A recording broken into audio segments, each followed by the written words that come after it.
Gabrielzinho é ouro nos 100 metros costas. Nadador conquistou primeira medalha dourada do Brasil na Paralimpíada de Paris 2024. Bárbara Domingos volta aos treinos e recebe homenagens no Paraná. Atleta se prepara para Campeonato Brasileiro antes das férias. Governo do Rio Grande do Sul autoriza recursos para horas máquina. Serão disponibilizados mais de 100 milhões de reais para municípios recuperarem estradas. Bombeiros do Paraná, especializados em desastres, passam por treinamentos intensivos diariamente. Fumaça de incêndios florestais sufoca Manaus. Expectativa é de uma seca mais severa que em 2023. Fantasmas se divertem no Festival de Veneza. Beetlejuice dá pontapé inicial na 81ª edição do evento.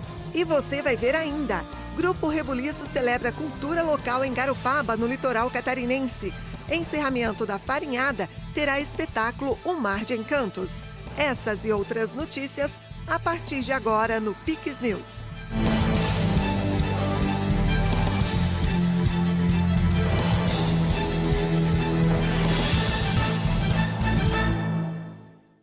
Olá, seja muito bem-vindo, bem-vinda ao Pix News desta quinta-feira, 29 de agosto. Nós estamos ao vivo, agora 8h02.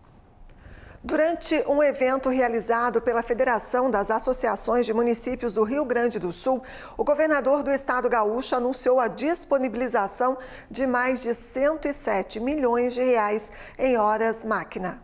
A Assembleia Geral de Prefeitos e Prefeitas ocorreu durante a Expo Inter, no Parque de Exposições Assis Brasil, em Esteio. Na ocasião, o governador autorizou o repasse de R$ 300 mil via convênio com a Secretaria de Agricultura do Estado para cada município em situação de emergência. As municipalidades deverão apresentar os planos de trabalho para receber os recursos. A pasta estadual deve divulgar os detalhes dos requisitos e da documentação necessária nos próximos dias. Tem um efeito moral importante, que é poder destacar ao nosso Rio Grande, depois da dor que a gente vivenciou na enchente, da força, da potência que o nosso estado é, né, para não deixar nenhuma brecha, nenhuma margem de dúvida da capacidade, do talento, do empreendedorismo, da força do povo gaúcho. Isso tudo está se expressando aqui, não tenho dúvida que está sendo uma grande expoente, estou muito feliz com o que já se movimentou até agora e certo que o impacto positivo vai se fazer sentir nesse processo de reconstrução do nosso estado. E claro, em parceria com os municípios. As horas máquinas vão permitir a realização de serviços com equipamentos como caminhões e escavadeiras, aquisição de cascalho, desobstrução e reconstrução de estradas e áreas rurais mais afetadas. Inclusive, a limpeza de estradas viciais ainda prejudicadas pelas chuvas de abril e maio deste ano. A gente aposta muito nessa parceria com os municípios. A reconstrução do estado, ela não se dá pelo governo federal, pelo governo do estado, ela se dá principalmente lá na ponta, na parte que está na vida do dia a dia das pessoas, com as prefeituras e, claro, com o setor privado, onde a gente está buscando apoiar o empreendedorismo a partir das linhas de crédito, das ações para incentivo à nossa economia. A Polícia Civil, por meio da Draco, realizou nesta quinta-feira a terceira fase da Operação Planalto contra integrantes de uma organização criminosa voltada ao tráfico de drogas. Cerca de 220 policiais civis de Santa Catarina atuam na operação. Foram cumpridos 15 mandados de prisão e 41 mandados de busca e apreensão nas cidades de Joinville, São Francisco do Sul, Araquari, Rio Negrinho e Indaial, em Santa Catarina, e em Foz do Iguaçu, no Paraná. Até o momento, 12 pessoas foram presas, 5 delas em flagrante. E há quase 20 anos, o Paraná possui um grupo de bombeiros especializado em situações de desastres, o GHOST. Apesar de atenderem a um número menor de chamados, os agentes destas corporações passam todos os dias por testes. Imagine um emprego em que você tem hora para chegar, mas nunca sabe quando vai retornar para casa. Essa é a rotina dos integrantes do Grupo de Operações de Socorro Tático do Corpo de Bombeiros Militar do Paraná. Pelo GHOST, a gente sabe que vai e não sabe a hora que volta. Então, a gente não pode nem pensar nessa parte, eu vou hoje para voltar amanhã. Então, a gente acaba, tá intrínseco à atividade, né? Então, eu tenho que saber que hoje eu estou indo, posso voltar amanhã, posso voltar daqui a 15 dias, 21 dias. O que é mais preocupante até não é a nossa cabeça, a cabeça do nosso familiar, né? Ele sabe que eu estou indo. Voltar depende muito da ação que a gente vai desenvolver lá. Composto por 120 bombeiros de todo o Paraná, os agentes são responsáveis por atendimentos de salvamentos em montanhas, meios aquáticos, deslizamentos de terra, desabamentos de edificações e matas fechadas, realizando ações de força-tarefa dentro e fora do estado. A gente faz a parte de busca e salvamento de pessoas perdidas em mata, é uma das nossas missões principais. Também a questão de busca aquática, que é a questão de mergulho especializado. Isso como primeira resposta, Curitiba e região metropolitana, em apoio a todo o estado do Paraná. Também temos a parte de gerenciamento, de gestão das ocorrências com cães, né? O canil central do estado é aqui o Goche, e também a parte de desastres, né? Que são as ocorrências de enchente e alagamento, deslizamento, estruturas colapsadas, além do atendimento técnico a vítimas de suicídio. Diferente de outras unidades do país, na sede do bairro Cajuru, em Curitiba, diariamente são realizados treinamentos para a especialização dos profissionais. Eu acho que o termo correto é uma unidade especializada, né? Todos os corpos de bombeiros do Brasil e até fora do Brasil têm essas unidades especializadas. O que a gente faz aqui é, em geral, o que as unidades não fazem, ou fazem muito pouco. Em geral, você tem um caminhão, ambulância, o pessoal muito bom nisso. Então, essa parte de busca e mato, de mergulho técnico, de desastres, não é muito comum nas unidades operacionais. Então, a gente se especializa nisso e atende aqui em Curitiba e no estado inteiro. Então, diferente das unidades, a gente é uma unidade especializada em algumas atividades específicas, que ali o serviço ordinário muitas vezes não é o comum deles, né? Os agentes que atuam no local são selecionados de acordo com as características e potencialidades de cada um. Apesar de ser um serviço árduo, quem atua na corporação garante que todas as atividades são compensadas. Eu abracei a causa, né? Eu me sinto parte do Goche hoje, né? É difícil falar alguma coisa contra essa atividade, essa corporação nossa aqui. É uma família, é minha segunda casa, né?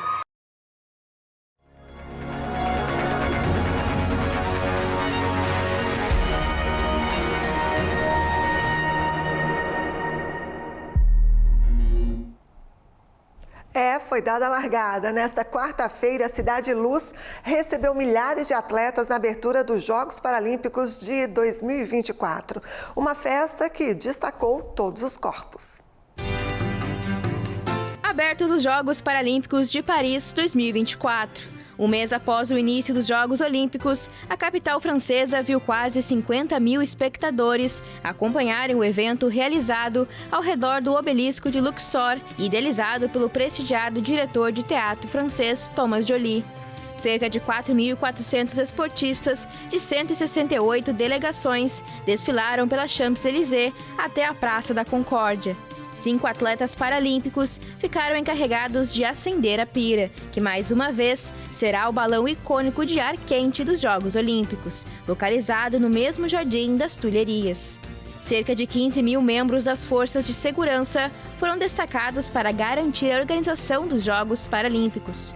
O comitê organizador informou que aproximadamente 2 milhões de ingressos já foram vendidos para os eventos, que serão realizados até 8 de setembro. É isso aí, oficialmente as Paralimpíadas iniciaram ontem e prosseguem até 8 de setembro. E o Brasil deu um pontapé inicial dourado na competição em Paris. Gabrielzinho conquistou a primeira medalha de ouro para o país nesta quinta-feira. Os Jogos Paralímpicos de Paris começaram dourados para o Brasil. O fenômeno da natação paralímpica Gabriel Araújo, o popular Gabrielzinho, venceu a prova dos 100 metros costas da classe S2 para atletas com deficiência física severa e conquistou a primeira medalha de ouro para o país. Ele dominou a prova e percorreu a distância em 1 minuto, 53 segundos e 67 centésimos, bem à frente do russo Vladimir Danilenko, que competiu sob a bandeira neutra, e do chileno Alberto Dias. Esta é a segunda medalha paralímpica de Gabrielzinho na prova dos 100 metros costas. Nos Jogos de Tóquio 2020, ele levou a prata com a marca de 2 minutos, 2 segundos e 47 centésimos. E também em Tóquio, o nadador foi ouro nos 200 metros livre e nos 50 metros costas. Parabéns para ele e teve mais medalha nesta quinta-feira. Além do Gabrielzinho, Felipe Rodrigues conquistou a medalha de prata nos 50 metros livre S10, a 9ª medalha paralímpica dele. E Gabriel Bandeira conquistou o bronze nos 100 metros borboleta da classe S14, a 5ª medalha da carreira dele. Parabéns aos atletas e boa sorte nas próximas competições. Agora, nós vamos conferir como está o quadro de medalhas dos Jogos Paralímpicos de Paris. Em primeiro lugar, a China, com 4 medalhas de ouro, totalizando 5 medalhas. Na segunda colocação, Grã-Bretanha, com 6 medalhas conquistadas até o momento, 2 de ouro. Em terceiro lugar, a Itália, com 9 medalhas, 2 de ouro. A Holanda está em quarto lugar, com 2 medalhas no total. As 2 de ouro conquistadas até o momento. E o Brasil ocupa a 7ª posição com 3 medalhas conquistadas, uma de ouro, uma de prata e uma de bronze. De Paris para o Brasil, mais precisamente para Santa Catarina, estão abertas as inscrições para o Festival Paralímpico 2024. O evento do Comitê Paralímpico Brasileiro vai ocorrer na Fundação Catarinense de Educação Especial, na cidade de São José, na Grande Florianópolis, no dia 21 deste mês. O encontro propicia a vivência de crianças, jovens e adolescentes de 7 a 20 anos de idade em esportes paralímpicos. As inscrições podem ser feitas no site da Fundação Catarinense de Educação Especial. Anote aí, fcee.sc.gov.br. E a ginasta Bárbara Domingos foi recebida com carinho por muitos na sua cidade natal, após a participação histórica dela nos Jogos Olímpicos de Paris. A ginasta Bárbara Domingos, que fez história ao conquistar o 10º lugar na ginástica rítmica durante os Jogos Olímpicos de Paris 2024, voltou aos treinos nesta quarta-feira no ginásio da Secretaria de Estado do Esporte em Curitiba. A atleta foi homenageada por dezenas de pequenas ginastas que a receberam com flores e cartazes, demonstrando o carinho e admiração pelo feito histórico. A gente sempre teve esse objetivo, né, de estar entre as 10 melhores do mundo. A gente sabia que era difícil, no mesmo momento que a gente falava, a gente quer ficar entre as 10, mas a gente sabia também que era muito difícil ficar entre as 10. Mas a gente não desacreditou, né? A gente trabalhou muito, acreditou no processo e deu tudo certo. E assim, ainda estou tentando entender o que aconteceu ainda. Foi esplêndido, né? A gente se preparou, né, junto com ela, tantos anos, que não foi um sonho só dela, né? Era um sonho de todo mundo. Então foi espetacular estar lá, ter participado, vivido aquela energia, né, do ginásio. Foi muito bom. É meio surreal, assim, a gente fala, nossa, a gente está sonhando, a gente está acordada, o que está acontecendo, né?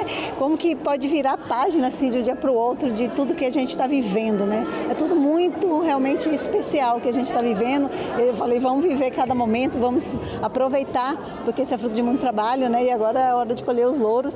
E realmente a repercussão foi muito grande. Espero que muitas crianças queiram fazer esporte, muitas crianças queiram fazer ginástica, porque esse é o legado que a gente quer deixar, né? O esporte faz bem para a saúde, o esporte muda vidas e é isso que a gente quer deixar de mais especial para todas as meninas. Babi, como é conhecida, se emocionou com a recepção e destacou a importância do reconhecimento por parte das atletas mirins que acompanharam de perto a preparação para a Olimpíada.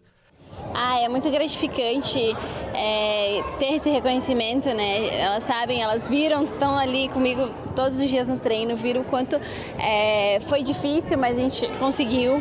E ter esse carinho delas agora no retorno é algo assim inexplicável, muito bom. Eu treino aqui há 4 anos e era bem falado esse clube, eu achava bem legal, porque a Babi também treinava aqui, ela sempre foi uma inspiração para mim. Desde pequena eu tirava foto com ela em campeonato, eu achava ela incrível. Após mobilizar o público brasileiro e ganhar destaque na mídia internacional, a atleta retorna aos treinos com foco no Campeonato Brasileiro de Ginástica Rítmica, que inicia no final de setembro.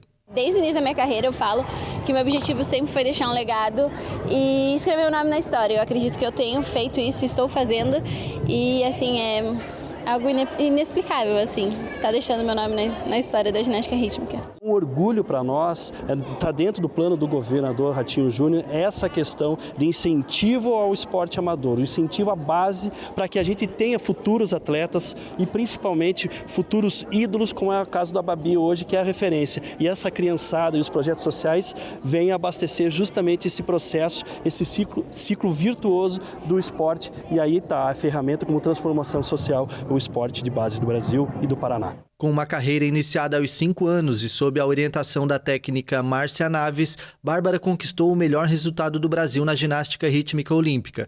A atleta agora se prepara para novos desafios, sabendo que o retorno aos treinos marca o encerramento do ciclo de 2024, antes de um merecido período de descanso.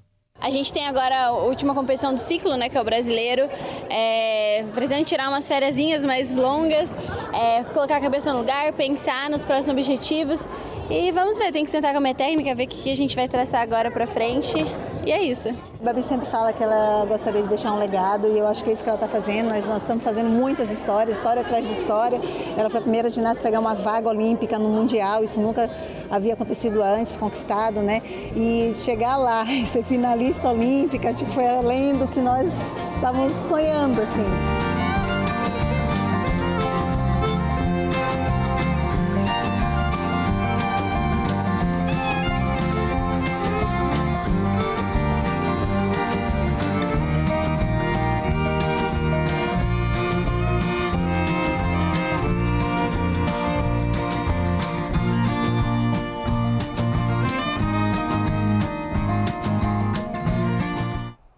Mais uma vez, parabéns para a Bárbara, boa sorte aí na trajetória dela, né? Agora uma pausa, nós vamos para o intervalo e você vai ver a seguir. Poderoso tufão atinge sul do Japão. Autoridades alertam para inundações e deslizamentos de terra. E você vai ver ainda, Grupo Rebuliço celebra a cultura local em Garopaba, no sul catarinense. Evento Farinhada vai ter espetáculo O Mar de Encantos. Nós voltamos já já. Tudo é melhor no Comprão, tudo que você precisa, qualidade, economia, pagamento. Tudo é melhor no Comprão. Aproveite as ofertas. Cebola cabeça, R$ 2,99 o quilo no Clube Car. Banana branca, R$ 3,99 o quilo. Fraldinha ATC inteiro a vácuo, R$ 24,90 o quilo. Feijão Bom Trás preto ou carioca tipo 1 de 1 quilo, R$ 5,49. Açúcar cristal Colombo 5 quilos, só R$ 15,90. Lava-roupas Omo, lavagem perfeita, sachê 2,4 kg, R$ 24,99. Nesta semana, inaugura em Canelinha a loja de número 72. Melhor preço é no Comprão. O programa Universidade Gratuita está mudando a vida de milhares de estudantes catarinenses. E se você está matriculado em uma das instituições de ensino credenciadas e precisa de auxílio financeiro, chegou a sua vez. Acesse o site, veja o passo a passo e faça sua inscrição de 20 a 30 de agosto. Programa Universidade Gratuita. A oportunidade para quem precisa. Governo de Santa Catarina. Estamos de volta agora, 8h19. O presidente Luiz Inácio Lula da Silva indicou na quarta-feira o economista Gabriel Galípolo para presidir o Banco Central. Galípolo atualmente faz parte da diretoria do banco. Para assumir o cargo, Galípolo ainda precisará ter o nome aprovado pelo Senado Federal, que vai realizar uma sabatina com o indicado. O mandato é de 4 anos e começa em 2025. Se aprovado, ele vai substituir Roberto Campos Neto, cujo mandato se encerra no dia 31 de dezembro. Em 2023, Galípolo assumiu o cargo de secretário executivo do Ministério da Fazenda, até ser indicado e aprovado para a diretoria de política monetária do Banco Central, cargo que ocupa desde julho do ano passado.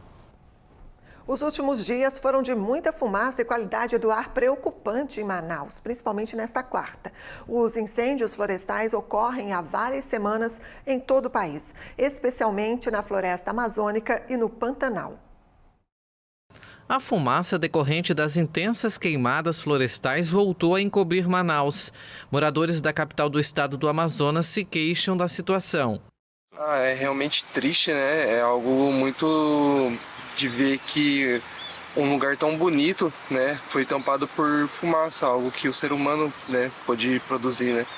Então acho que é algo que é dolorido de se ver, né, dolorido de se olhar. É muito triste porque você quer ver um ponto turístico lindo, maravilhoso, né? E tá tapado aqui, olha, você quase nem enxerga a ponte lá, tudo. É muito triste o que está acontecendo aqui em Manaus mesmo. Felizmente essa fumaça, né, por conta de tantas queimadas que prejudicam tanto o meio ambiente, tanto que todo mundo fala, né, para ninguém queimar, para manter o planeta azul, mas tem pessoas que não têm consciência disso, né? Da importância e de quanto é prejudicial, de quanto são prejudiciais as queimadas, né? Dados do Instituto Nacional de Pesquisas Espaciais apontam que agosto é considerado o pior mês para queimadas em pelo menos 16 estados do Brasil. No Amazonas, este é o segundo ano consecutivo de uma estimativa histórica, com a seca deste ano chegando antes do previsto e com a expectativa de ser ainda mais severa do que em 2023.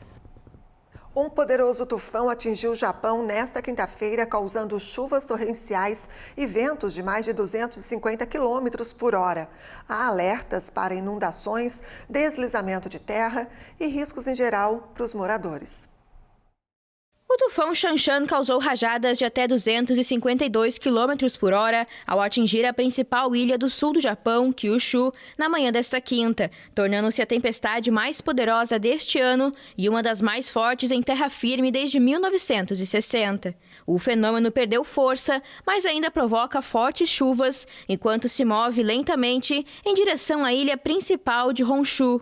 A Agência Meteorológica do Japão alertou que o risco de um desastre devido às chuvas fortes pode aumentar rapidamente no oeste à medida que a sexta-feira se aproxima.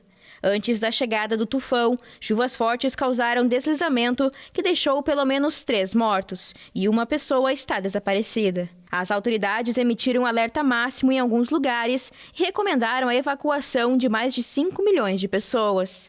Várias fábricas de automóveis tiveram a produção suspensa. Mais de 1.000 voos foram cancelados e as operadoras ferroviárias interromperam parte das viagens de trens-bala. Após 4 dias preso, o fundador do Telegram, Pavel Durov, foi acusado de uma série de ilícitos associados ao crime organizado.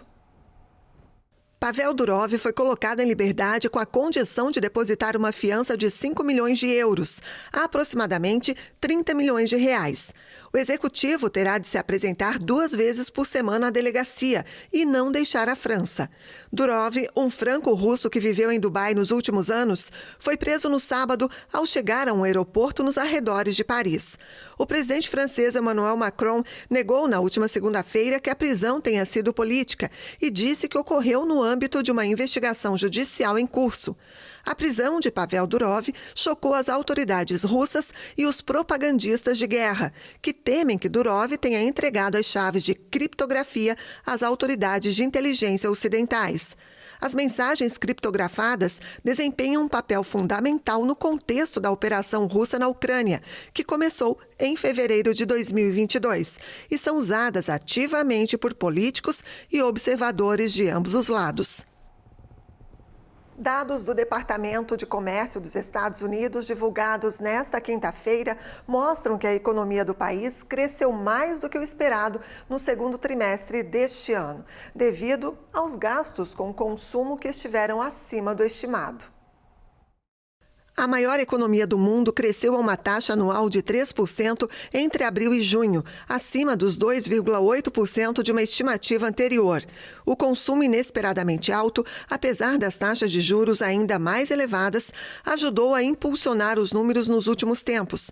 Mas como as famílias estão esgotando as poupanças da era da pandemia, esperava-se que o consumo recuasse. A taxa de desemprego subiu para 4,3% em julho. O número de empregos criados no país foi revisado em forte baixa para o ano fiscal que terminou no final de março, uma queda explicada pelos dados do setor privado. A informação preliminar do último ano fiscal indica que a economia dos Estados Unidos criou menos 818 mil empregos do que os números considerados até agora, 30% a menos em relação aos dados iniciais de 2,9 milhões de vagas criadas. A Conmebol anunciou que 11 jogadores da seleção do Uruguai foram punidos pelos graves incidentes ocorridos após a partida da semifinal da Copa América contra a Colômbia em julho passado. A Conmebol informou que aplicou punições em 11 jogadores da seleção uruguaia pelos graves incidentes na semifinal da Copa América contra a Colômbia. No dia 10 de julho, os jogadores pularam na arquibancada e brigaram com torcedores colombianos.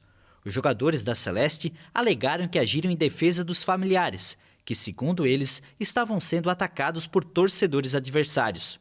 O atacante Darwin Nunes foi o que recebeu a sanção mais severa, com a suspensão por 5 jogos.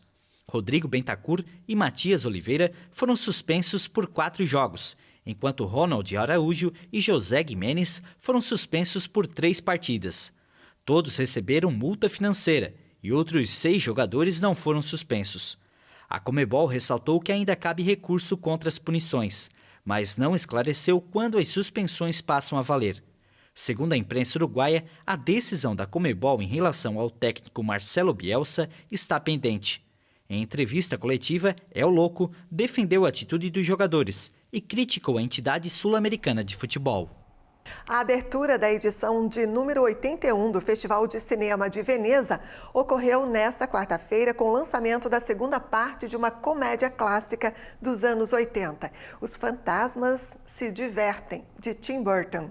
Um ótimo aperitivo para uma competição repleta de estrelas de Hollywood. O fantasma Beetlejuice está de volta ao cinema. A segunda parte da comédia clássica dos anos 80, lançada no Brasil sob o nome Os Fantasmas se Divertem, foi lançada no Festival de Veneza. Embora exibido fora da competição, o longa abriu a mostra com o mesmo elenco de quase 40 anos, liderado por Michael Keaton, no papel do fantasma que, quando invocado, causa desastres em uma mansão. There are so few opportunities to be in something that you can say is... Há tão poucas oportunidades de estar em algo que você pode dizer que é 100% original e único, porque você pode ver um filme maravilhoso, mas inspirado em algo, em algum lugar que alguém tenha visto. Você sabe, em Fellini, Kurosawa, realmente eles estavam em algum lugar, foi influenciado por algo. Se você me perguntar, eu meio que não quero saber de onde veio isso. Veio de algum lugar lá de fora, sabe? Portanto, é raro fazer parte de algo assim. Where did this come from? It just came from somewhere out there. You know, so it's rare to be a part of something like that. Very similar to the first one, and Foi muito parecido com o primeiro. Eu absolutamente me sinto tão grata por trabalhar com todas essas pessoas. Foi uma das experiências mais especiais da minha vida. One of the more special experiences of my life. Ao lado de Keaton e Winona Ryder, aparece Jenna Ortega, atriz que interpretou papéis góticos sob o comando de Tim Burton, como na série Wandinha da Netflix. Foi justamente este sucesso televisivo que mais uma vez encorajou Burton a filmar uma sequência para o grande sucesso de crítica e bilheteria de 1988. Para mim, este filme foi um tipo de retorno reenergizante às coisas que eu amo fazer, da maneira que eu amo fazer, com as pessoas com quem eu amo fazer isso. E percebi que a única maneira de ser um sucesso é que eu tenho que amar fazer isso. E às vezes me perdi um pouco ao longo do caminho, mas agora com este, sinto que não me importava como ficou. Eu simplesmente gostei, adorei fazer isso com todas as pessoas. Então isso foi o principal. O 81º Festival de Cinema de Veneza conta com 21 filmes em competição e volta a se confirmar como a vitrine ideal para grandes produções americanas a poucos meses da seleção para o Oscar. Embora a competição seja dominada pelos Estados Unidos e pela Europa, destacam-se o primeiro longa-metragem em inglês do diretor espanhol Pedro Almodóvar, The Room Next Door, e duas produções da América Latina, Ainda Estou Aqui, do brasileiro Walter Salles, e El Jockey, do argentino Luiz Ortega. Na categoria documentários, a brasileira Petra Costa se destaca com Apocalipse nos Trópicos, sobre a influência evangélica na vida política do país. A entrega pelo júri dos prêmios Leão de Ouro acontece no dia 7 de setembro. No próximo fim de semana, em Garopaba, vai ter a festa de encerramento da produção de farinha. É o litoral sul catarinense movimentado no fim de semana com a farinhada. Entre as apresentações culturais do evento, o grupo Rebuliço vai realizar um espetáculo que celebra a cultura e as tradições do município. Boi de mamão, benzedeira, pesca da tainha, produção de farinha de mandioca e boitatá são algumas das histórias contadas pelo grupo Rebuliço. Formado por professores apaixonados pela cultura de Garopaba, os artistas realizam apresentações que incluem poesia, música e contações de história. Muita coisa que a gente procura falar dentro do Rebuliço são vivências nossas.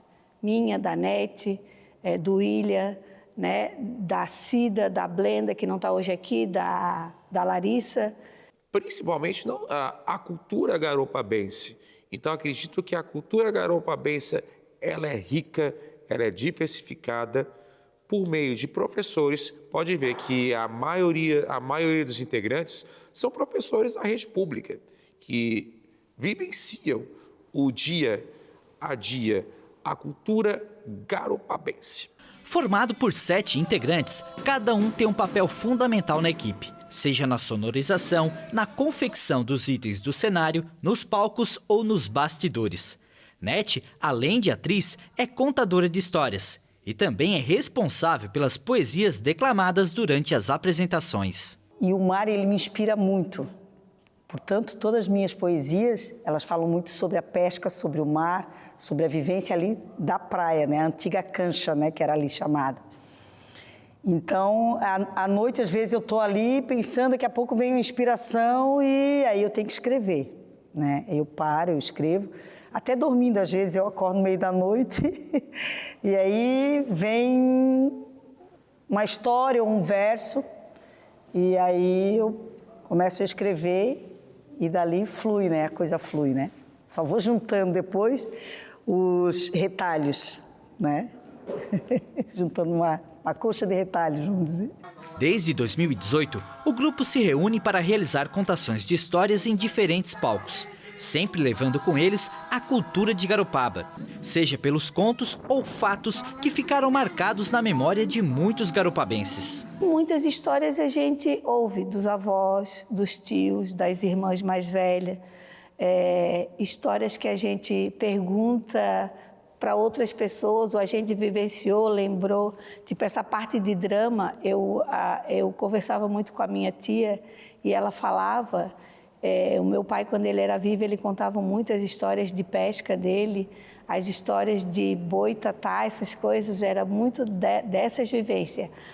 O estar na mesa, então, quando a gente estava na mesa, naquele domingo de família, então as histórias surgiam, a gente ouvia os nossos avós, os nossos tios, as nossas tias, de vivência, de casa, de chão, né?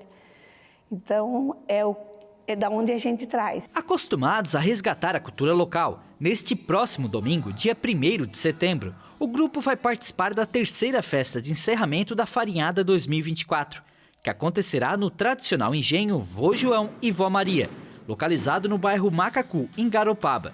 O evento, marcado para iniciar às 9 horas da manhã, vai contar com apresentações do grupo às 3 horas da tarde, quando eles vão exibir o espetáculo O Mar de Encantos. Trazer uma memória boa do que foi das histórias de engenho, né? Que antigamente tinha muito. Meu pai, ele trocava peixe nos engenhos por farinha. Então, isso traz muito, resgata muito essa história do passado, né? Então, é isso que eu acho que a gente podia levar para as pessoas, essa lembrança boa. Aquele que é garopabense e quem não é garopabense também, vai vivenciar ao longo do espetáculo muitas mudanças. Eu diria que o espetáculo do Arregaça, que é uma metamorfose, quando começa principalmente na questão dos contos, das lendas, passa pelo engenho e do engenho termina na baleia. Então eu diria ao pessoal que vai assistir o espetáculo da farinhada, venham, sessão nostalgia.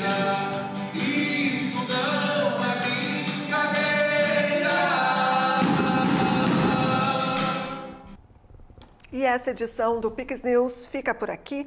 Mais notícias no nosso site e também nas nossas redes sociais. Muito obrigada a você pela companhia. Na sequência tem Lost e a gente se encontra amanhã. Até lá. Pix TV é conteúdo todo dia.